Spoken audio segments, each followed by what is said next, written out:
Hey everybody, welcome to The Bottom Line. I'm Michael Noland. Tonight we're going to be talking about rock's 20 greatest guitar solos of all time. So strap that guitar on, plug that quarter-inch jack firmly and securely into your amp, folks, because tonight we're going for a ride.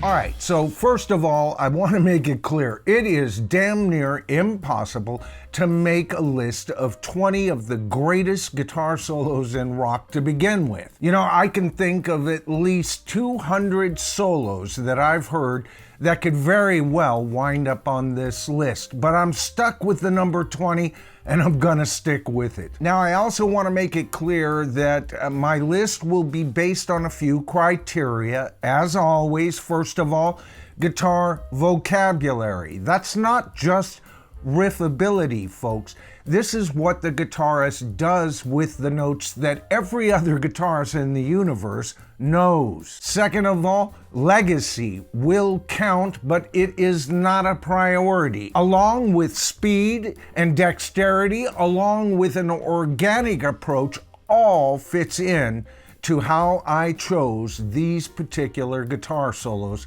on this list tonight. All right, so at number 20, Crazy Train by Randy Rhoads, one of rock's premier guitarists, taken away from us far too soon, but his vocabulary and his ability to come up with a brand new sound that Ozzy hadn't quite achieved even with Tony Iommi in Black Sabbath. All right, so in the 19th spot, I'm going to choose a relatively newcomer. He's been around for a couple of decades, but compared to some of these other guitarists I'm going to be covered tonight, he is kind of a latecomer to the game. And of course, I'm talking about Joe Bonamassa, and the song I choose for his best solo is the song Redemption. The song starts off with an acoustic slide, which is amazing in itself, but right in the middle of the song takes off into utterly new directions, even reminding me of some of Jimmy Page's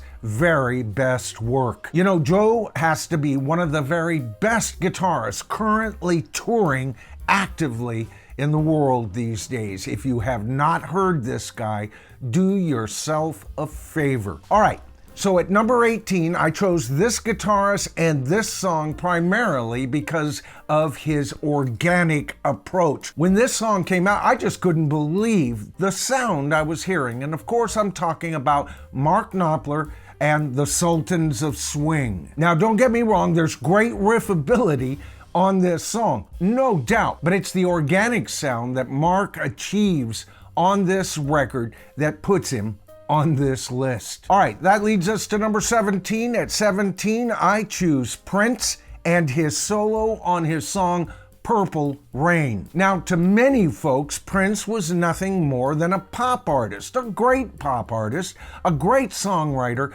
but he was also one of rock's very best guitarists when he turned his mind to it. And brothers and sisters, Prince really turned his mind to it on this particular song. All right, now keep in mind on tonight's list, no one guitarist is on this list more than once. All right, I made that a rule so I could get as many guitarists on this list as possible. But there is one band that is on this list twice, and that band is in the number 16 and 15 position. At number 16, I chose Larry Carlton and his excellent solo on Kid Charlemagne for Steely Dan. Now, this solo is probably the most acknowledged guitar solo that Steely Dan ever recorded, but at number 15, I also chose the song Kings and Elliott Randall. This solo is bullet fast.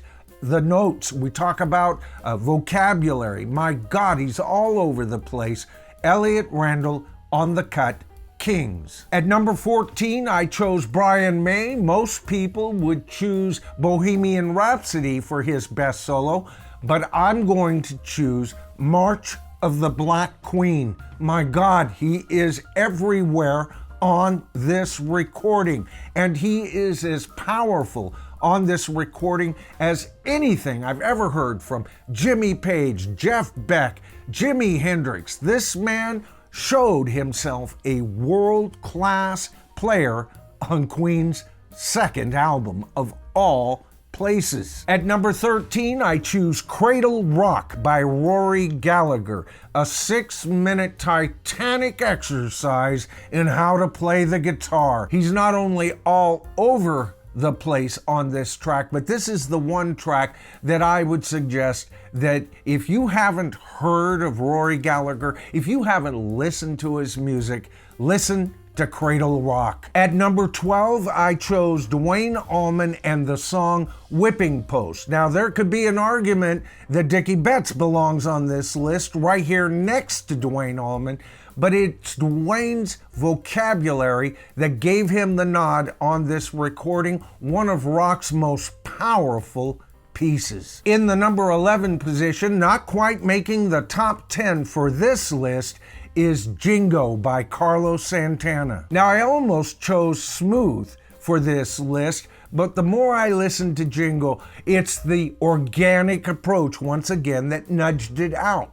Although I've got to tell you, Smooth is one of Carlos's very best solos. All right, so that leads us to the top 10. What 10 guitarists beat out these legendary guitarists to take the top 10 spots? Well, at number 10, I chose Eric Clapton and his wonderful solo on Crossroads. You know, Eric later on said that this was not one of his favorite solos, even though it got a lot of acclaim. He said the band messed up at one point on the one beat and it threw the solo off. Most critics would disagree with him, as would I. Maybe that mistake even added to the whole push of this solo. Eric Clapton, number 10, Crossroads. At number 9, I chose Jimi Hendrix, All Along the Watchtower. Now, I talked about vocabulary. This is Jimmy showing that he too had a true vocabulary. This solo mixed in with counter rhythms and everything, his entire guitar presence on this track is not only one of the best solos I've ever heard, but it's also one of my favorite songs and recordings in rock as well. All right, so before I announce number 8, I want to make one thing clear. First of all, I'm not a big fan of modal players who do most of their playing in different modes and tapping and all of that.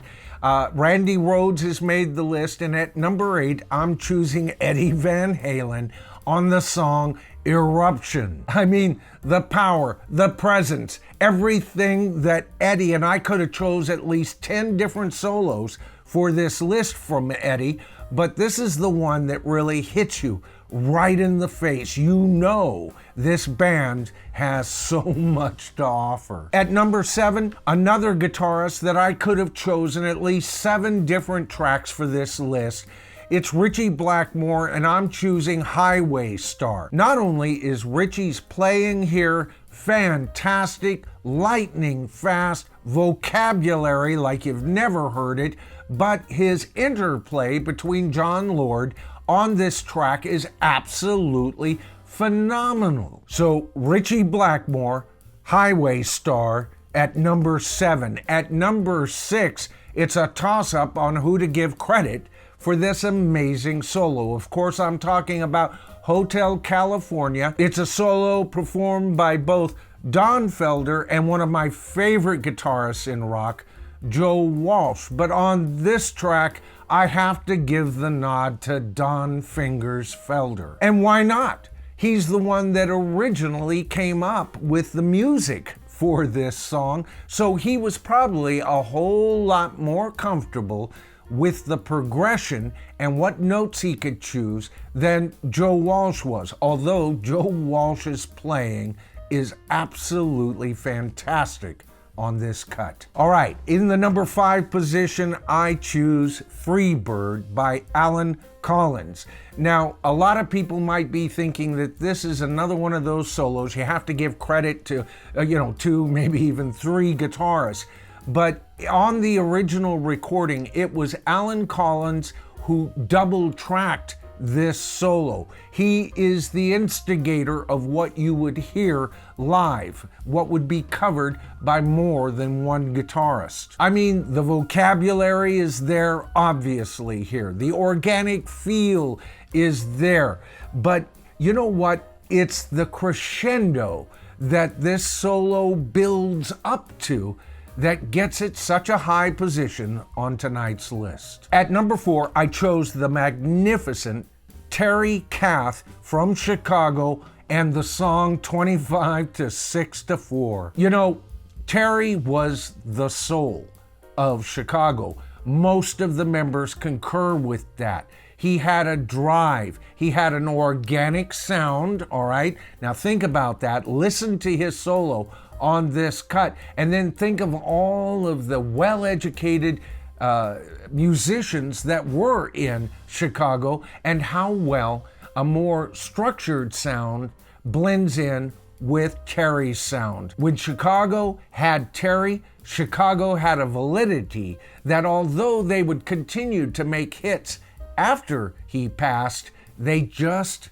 didn't quite have. All right, folks, that leads us to the top 3. What are the 3 top guitarists with the top solos in rock? Well, at number 3, I chose David Gilmore and the track Comfortably Numb. Now, when you talk about David Gilmore, you are talking about vocabulary incarnate. When I talk about vocabulary, folks, I talk about somebody who takes the very same notes that most of us guitarists know, but finds a different way to arrange them. Not only is David that, but his riff ability in general. The riffs he does that sound so familiar to us are done with the same tasteful elements included. So, David Gilmore at number 3, Comfortably Numb. All right, at number 2, I choose Jeff Beck from the Jeff Beck Group, the song Going Down. I still maintain this has got to be the fastest guitar solo in rock and roll. When I first heard this song the first time, I had to start all over again because I felt like my brain was melting. This guy is everywhere on this solo, and if I had to choose one track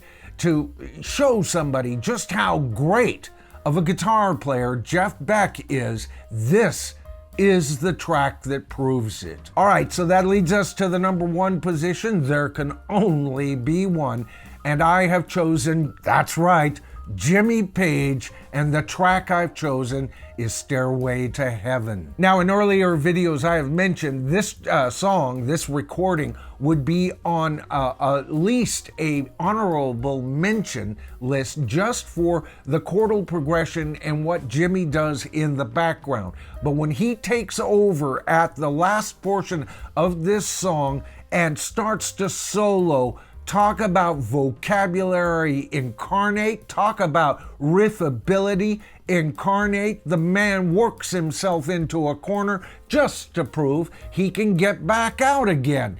Jimmy Page, in my opinion, is rock and roll's greatest guitarist. And the reason I say that is because what he had to offer wasn't just familiar riffs played at blinding speeds, I might add, but he was willing to look to other modes of music and forms of music and to integrate his style of playing into that and then marry that with traditional blues rock, blues-based rock, rock and roll. And when he was with Led Zeppelin, he, in my opinion, was rock's number 1 rock and roll guitarist. All right, folks, that concludes my list for tonight. I know I have missed a ton of guitarists here. Like I said at the beginning, this is an impossible list to put together. So I want to hear from you. I want to hear if you agree with me, first of all, or if you think I should have added yet other guitarists on this list and deleted a few. All right, folks, that's the video for tonight. I hope you enjoyed it. If you did, please give me a thumbs up. That helps with channel growth and it helps with video views. And if you haven't subscribed to the channel as of yet, that's easy. All you have to do is hit that subscribe to the tribe button, tap that top bell icon, and you'll be notified of all my future videos. All right, I'm Michael Noland. This is The Bottom Line. The bottom line as I see it. The true bottom line always is in the comments, where we are the tribe.